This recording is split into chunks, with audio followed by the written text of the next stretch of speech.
Mi nombre es Francisco Quevedo, pertenezco al grupo E y vamos a estar hablando sobre el impacto de la propiedad privada en la prehistoria.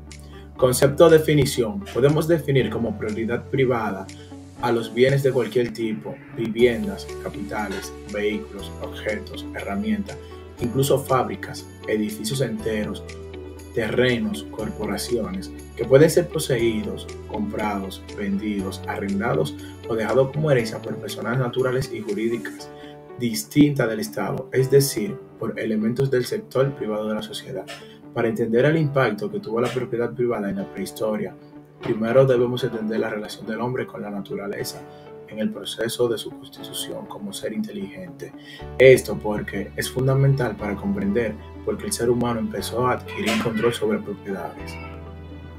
El hombre vivía en la naturaleza de forma instintiva, ya que, según la teoría evolucionista, el hombre antes de ser inteligente era un animal como cualquier otro, es decir, que existía en un mundo con el único fin de alimentarse, sobrevivir y reproducirse.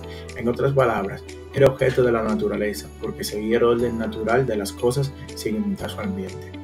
No es hasta que, por algunos factores o eventos importantes de la prehistoria, en los cuales no profundizaremos, que el hombre comienza a adquirir conciencia, se da cuenta de que su entorno a su propia existencia y deja de ser objeto de la naturaleza para comenzar a utilizar el ambiente y las otras especies que lo rodeaban como palanca para su desarrollo como ser inteligente.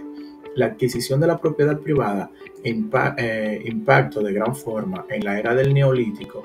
Este periodo comenzó entre el 6000 a.C.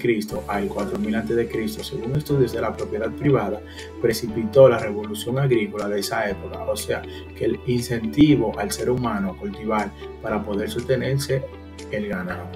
La propiedad privada marcó esta época porque el ser humano empezó a domesticar los animales que se cazaba y a reproducirlos, y el sustento de estos animales, que son propiedad privada, era a base de la agricultura.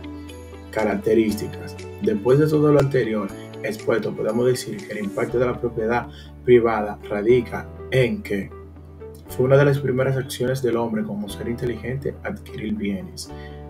Debido a la propiedad privada, el ser humano comenzó a cultivar. Ejemplos cotidianos: casas, terrenos, automóviles. Filósofos que hablaron al respecto. Platón estaba en contra de la propiedad privada. Varios estudios de la prehistoria del pensamiento destacan en Platón sus ataques a la propiedad privada, su alabanza de la propiedad común, su desprecio por la institución de la familia tradicional, su concepto corrupto de la justicia y su teoría estatista y normalista del dinero, en suma su ensalzamiento de los ideales del Estado totalitario de España.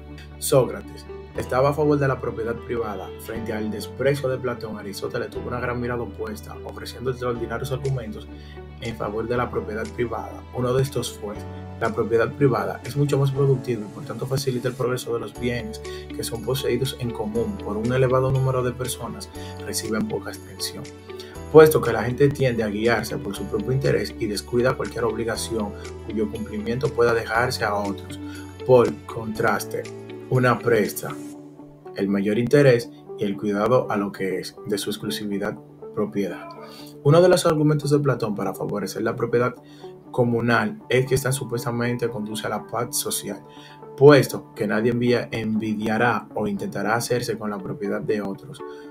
Aristóteles replica que la propiedad comunal conducirá más bien a un conflicto continuo y agudo, puesto que cada cual se quejará de que ha trabajado más duro que los demás y ha obtenido menos que otros, que han trabajado poco y se han aprovechado más del fondo común.